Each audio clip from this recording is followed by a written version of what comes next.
Welcome to the Big Mike Fund Podcast, where you'll learn about advanced wealth building strategies from real estate investing to creating massive ROI and secured retirement profits. So pour yourself a cup of coffee, grab a notepad, and lean in. Because Big Mike has got the mic, starting now. Welcome to the Big Mike Fund Podcast. I'm the Big Mike. Mike Zlatnik, and today it is my pleasure and a privilege to welcome Paul Thompson. Hi, Paul.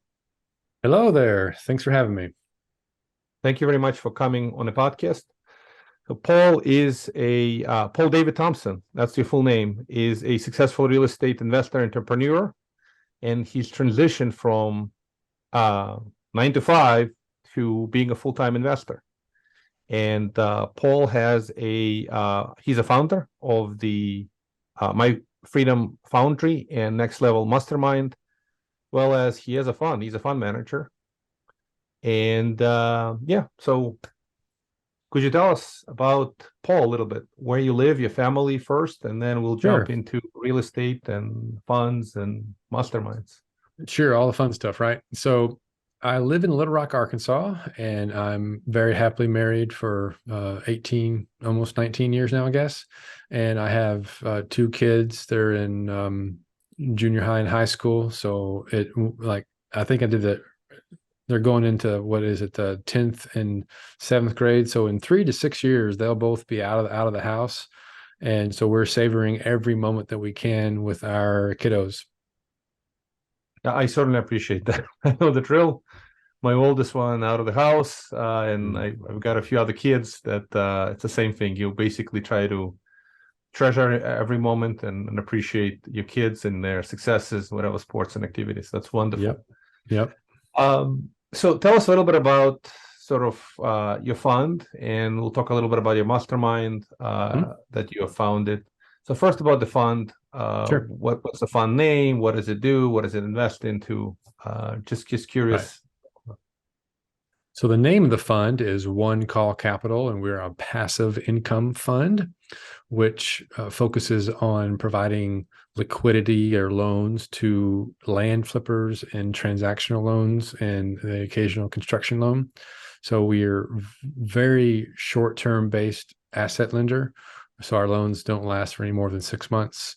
And we focus on the investor who is looking for a passive return where we are reducing and minimizing the risk as much as possible. There's always some risk in any sort of investment, but we go out of our way to take the risk off the table by having very short-term loans and lending no more than 50% loan to value on our loans. And so we offer capital investors a 12% pref, and then we split the upside 50-50. So I appreciate that.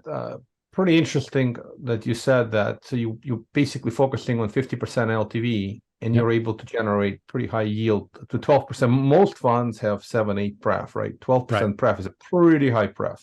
Right. How are you able to do that? I'm just curious, what kind of loans you're able to put in place? What kind of rate you're able to charge? Transactional loans. Are you doing transactional classic A, B, B, C flips? So you're doing kind of delayed transactional that are, you buy now and sell in 3 months with some contract. What I call a transactional loan is it's 72 hours or less, and the A to B and B to C all happen within 3 days of each other. And the C transaction has already had a contract in place and at the title company. It's just in an environment where they're either trying to hide what they bought it for, or they're in a jurisdiction that doesn't allow pass-through funds. So at A to B, B to C, it's all set up. They just need liquidity. And so we offer liquidity for an A to B transaction, and then the C buyer shows up, and we don't fund or release funds until the C buyer's funds are already in escrow. Yeah, I appreciate that. So we've done this quite a bit, transactional funding, and it's dried up. I don't see much of it. And I'm just curious to see if you're still seeing volume, because this business is absolutely great business when you can get it. The challenge is you don't get a lot of volume of it. So you could deploy a little bit of money on this. You get certainly great rate of return. The problem is you can't deploy a lot of capital into this because it's not needed per se. It's not needed very often. There's only a few jurisdictions, like the state of Arkansas where I live. You just simply cannot do a dry transaction where the C funds the A to B transaction. It just doesn't work. The title companies just won't do it. So that's a very common place where we do transactional funding. And there's a few other scenarios where you just kind of want to. There's a reason why you don't want all parties to know what great of a deal you got. So you do transactional funding to basically obfuscate the transaction. And you're right. You probably couldn't run a fund just on transactional lending because you couldn't consistently have enough demand for that loan type to keep the capital working. But it's a really good way to keep idle capital that you always have in a fund in some degree is a good way to get a good return on money that is often just idle. Yeah, understood and agreed. It's funny you mentioned this.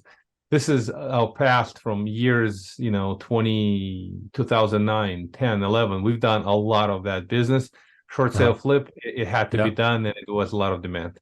And then it kind of all came to a screeching halt in 2011. We've done transactional funding deals over the years when they need it, but it feels like the amount of volume there is fairly limited. But let's go back to other things that the fund does. Just curious. So when you do loans on land, and land, yes, typically is 50% LTV, that's the norm. Just curious, what do you charge? What kind of interest rates in this environment? Yeah, we're charging 18% or as high as we can get away with usury law. So we push all the way up to the edge of usury, and that's what we charge.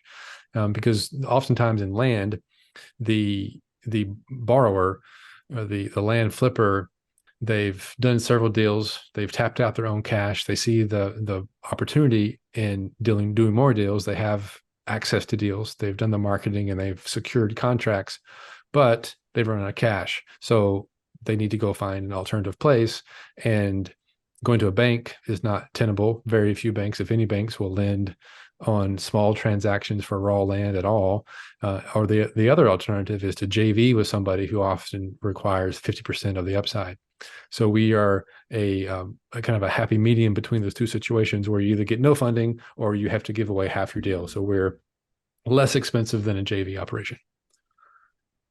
Yeah, I appreciate the clarification. And 18% is pretty high rate. And the interesting thing is that with interest rates having gone up, it I guess under some circumstances you can still charge 18% or higher. In competitive deals, especially larger dollar amounts, there is competitive money, but it's not bank. Of course, it's private money. Sure. And I was just curious to hear what the rates are. I sort of expected to hear 13, 14%, 15. We've done them. We've pushed the rates up from 12 to 13, 14. But 18, hey, if you can do it, wonderful. So much more power to you. That's that. Let's shift a little bit and talk about the mastermind groups that you're running. So what kind of masterminds? Who are they for? Are they for real estate kind of professionals? Are they for investors? Just curious to talk a little bit about that.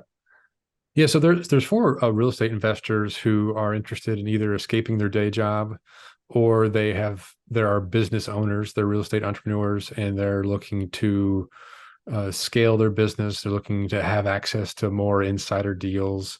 They're looking for basically building a network of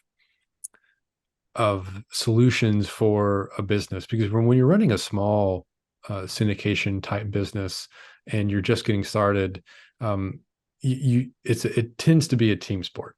And so the mastermind is very much around helping people build their team and find the resources and the context that they need and have access to deals and the ability to raise capital so that they can, take down these larger commercial deals. And that makes a lot of sense. So multifamily or other syndications can be and should be in many ways team sport unless folks get to a bigger level. Sure. So just what's a typical deal that folks do in your mastermind? I'm just curious, is it 100 doors, 200 doors? How many folks need to partner? And sure. I have this one quick comment on this, and I've seen this again and again. People wind up partnering, but the danger is be careful the partners you get on board. If you get into the wrong partnership, then you've got difficult partners to deal with.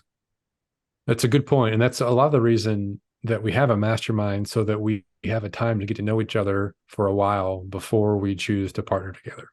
So there's no obligation for people in the mastermind to partner with each other, but it creates an environment where you get to know some people.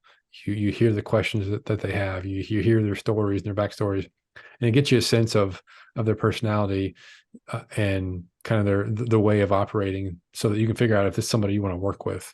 And I absolutely agree that when you go into any sort of partnership, you need to go do it with your eyes open. Like 50% of marriages end in divorce, and like I forget the exact number, but something like 70% of business partnerships end within the first 5 years. So it's very common for these partnerships on syndication type deals to be short term. Like, it's intended on the front end to be short term. And in our mastermind, there's no particular prescription as to what size deal makes sense. It's the deal that makes sense for you as an operator. So if you're relatively new, you may be doing something smaller. You may only be doing like a 30-unit apartment complex. If you're you and the people you want to work with are a little more sophisticated, and you kind of have a bigger eyes, maybe you can get into a much larger project. It doesn't have to be multifamily. That's typically what I've gotten involved in, but that's not necessarily what's limited to because some people will do RV parks, we'll do storage. So we partner with existing operators that are doing this business at a high level already. So what we're trying to do is find world-class operators, and we're trying to solve a problem for these operators. They either need to raise capital, they need someone to do investor relations, they need to have someone do the underwriting for them or do some of the due diligence. And so that's the kind of problems we're trying to help solve for a syndicator who is out there finding deals, but then they need an asset manager or they need an investor relations person. Yeah, and that makes sense. That's a dream to find strong operator, and all they do is execute, and they don't do anything else. It's Right. kind of interesting. We've actually done quite a bit of this. So we've raised capital for larger institutional quality operators who do just the operation. So you can do it on smaller scale, and certainly there are players who are specialists in whatever niche, especially Right.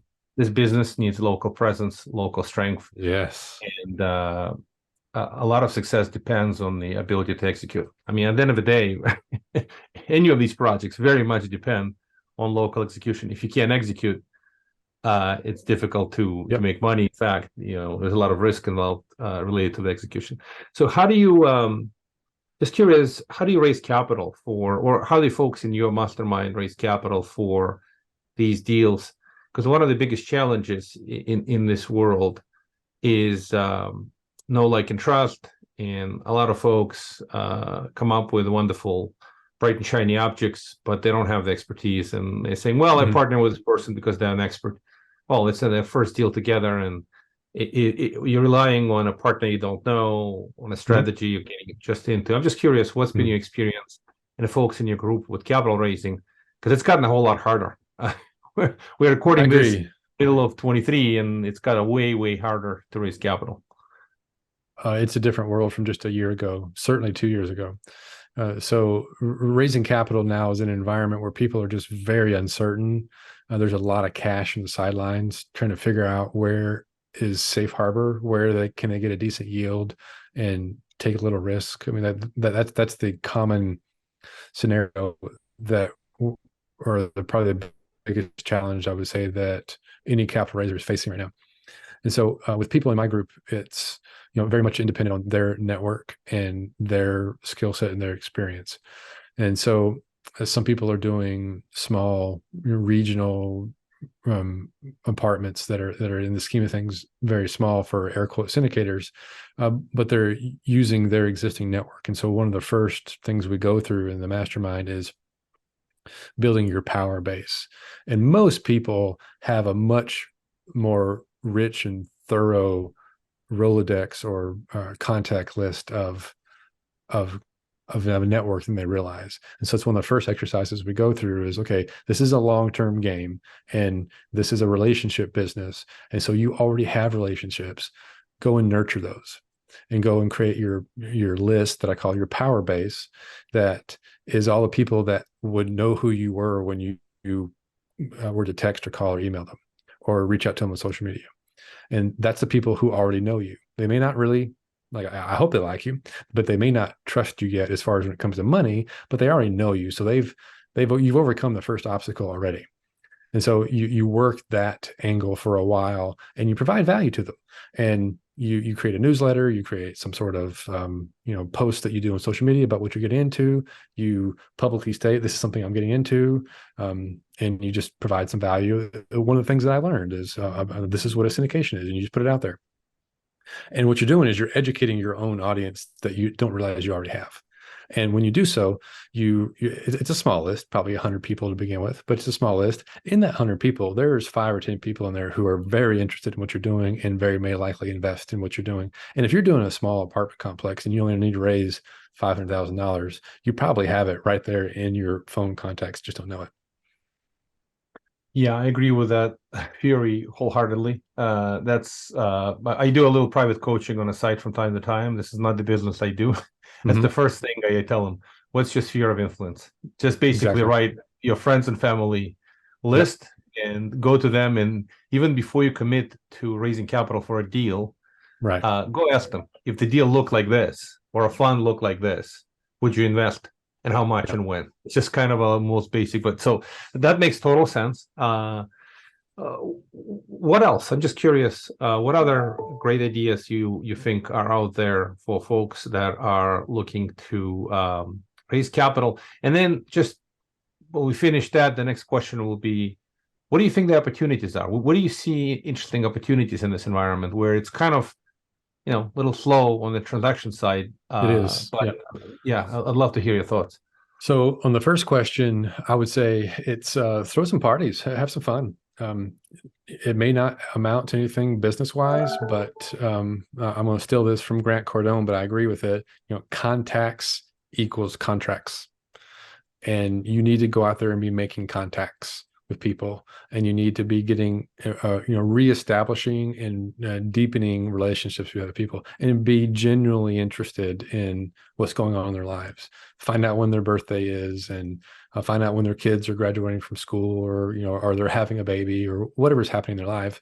Really be interested in what's happening with them.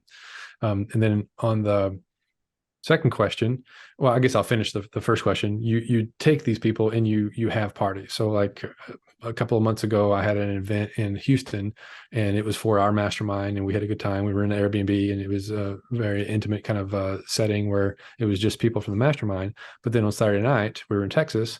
We're like, hey, let's invite everybody we know in the city of Texas, or the city of Houston, or in the nearby area, and come over to our Airbnb, and we're going to order barbecue, and we're just going to hang out. And I got to know several people there that I didn't already know in Houston. So anybody that I knew, I asked their network to invite their network to my event, and I paid for it. And I think I probably spent, $400 or $500 for a dinner that night.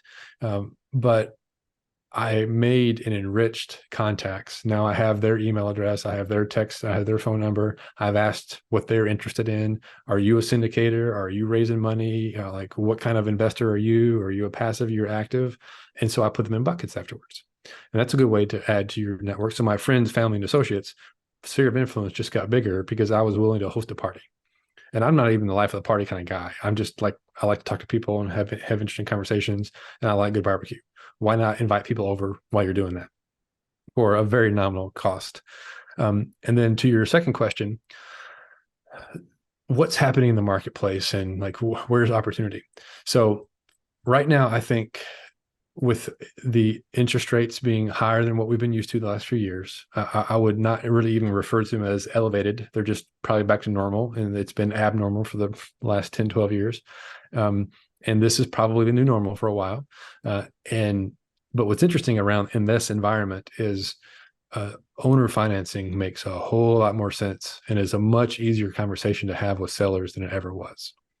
There's also opportunities in the commercial space to assume loans that have very low interest rates that may still not recast for another 3 to 5 years.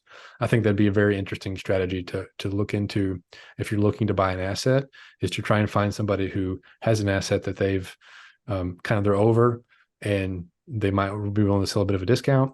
They might be able to carry a note. They might be able to allow you to assume their loan because they don't want to fuss with that asset anymore. Yeah, that's a great strategy. I wholeheartedly agree with you again on this topic that looking at the seller financing or taking over existing loans as part of the deal structuring is a critical piece of making things work. Simply because the rates moved up a lot, and the let's just say fixed low interest rate is a substantial asset. So it quite often sticks with property. Yeah, and Fannie Freddie products, folks who locked in the assumable and taken over an assumable loan is a safety procedure, is a safety method to basically make the numbers work today. The only thing you have to be mindful in this, when sellers sell, typically with assumable financing, what often happens, this is at least a kind of a way to think about this as a seller, why sellers offer this, right? They do it when they don't want to discount the price. So if as a seller, if you have assumable mortgage, that's wonderful. That's a great asset you have. And typically their need to sell is a little bit less because they're not feeling stress and motivation. So just from a buyer's perspective, you have to be mindful that you may not be getting as great of a price, but you're getting great financing. So it's a trade-off. And in some ways, is it better to try to get cheaper pricing, but pay high interest rates, or potentially pay a little more, but get assumable debt, or seller financing? I certainly love the idea. I don't know any other. It's on a per case basis, right? You'd really want to do your underwriting and figure out if it makes sense. And I definitely would agree with the tendency that like that's a concession. It's like, hey, you can I want to sell at this price. And I'm really not. I have this great asset in the financing that I'll allow you to assume. I won't make you pay that off. Why don't you take on to that? And that's an area of negotiation that that a seller will use to not have discount the price.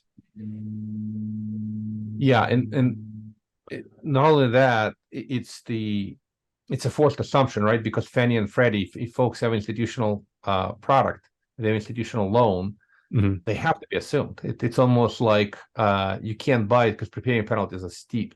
So low interest rate. If they bought it recently, then there's a prepayment penalty. That's right. That's true. Yeah, from a couple of years ago. I'm not going back far, but if you have a certain duration, 5-10 years, and you bought 2-3 years ago, and you locked in a fixed rate debt, you have a phenomenal asset. I mean, this is just the low fixed interest is in essence a very valuable asset. I mean, this is what's happening with residential real estate. People are not selling because these things are not assumable. Why would they? Right?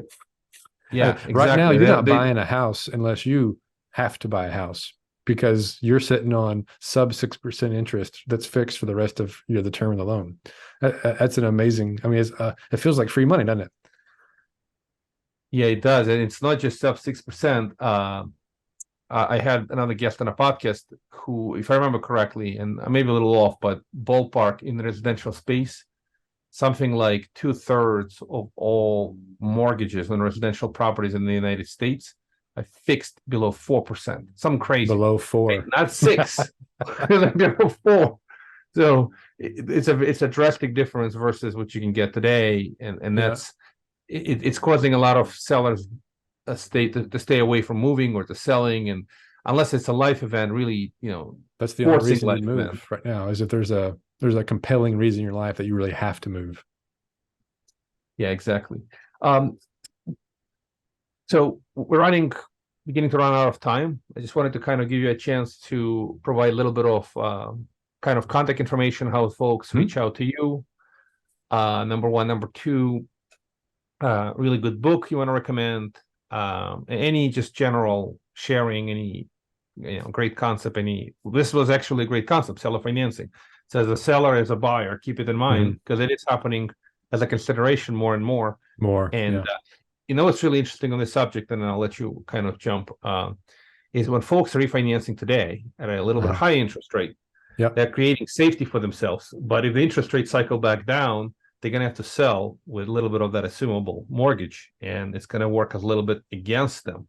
So fixed rate debt is wonderful, but some of it comes with prepayment penalties. So folks should most certainly look into what they're refinancing if it is prepayment penalty. On commercial deals, it is sometimes called yield curve maintenance. Sometimes it's a step down prepayment penalty, but just something to keep in mind. Residential in general doesn't have prepayment penalties, but commercial does in some transactions. So anyway, how would folks get a hold of you in any good book? So the best way to get a hold of me is on my website, pauldavidthompson.com. I'll provide you the link to that so that people can get it right, but it's spelled the way you'd expect those names to be spelled, pauldavidthompson.com. And I'm also Paul David Thompson on pretty much any social or YouTube, if you could consider that social. I'm out there as well.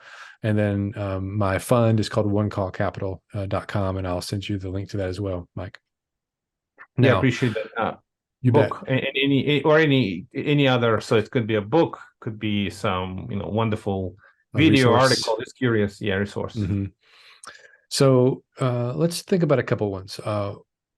A book that I just got through reading is called 10X is Easier Than 2X, and it's a relatively new book that came out, and it's basically another take on Grant Cardone's 10X concept, but it talks about a little more of the reason why. And basically what you're saying is exponential thinking gets you a lot further than linear thinking. And I think all of us are a little bit limited by our own linear way of thinking. We tend to try and figure out what our exchange of value is on a one-to-one basis versus a one-to-many basis. So we get a job and we earn an income, and then we get a salary, or we get an hourly wage, and that's a one-to-one transaction. And so like right now, if someone were to call me up and say, hey, can I interview you for like a newspaper article or some one-off interview, I'm really not interested in that, because that's a one-to-one transaction, and that interview happens and then it's over with, and it probably never gets viewed or watched again. Whereas when I'm on a podcast, this is a one-to-many situation, because people can watch this on your YouTube channel, on your podcast for years to come. And yeah, there's probably a long tail as to how much people will watch it, but it's not a one-to-one transaction. So I think of living your life and running your business in a way that you can create one-to-many transactions.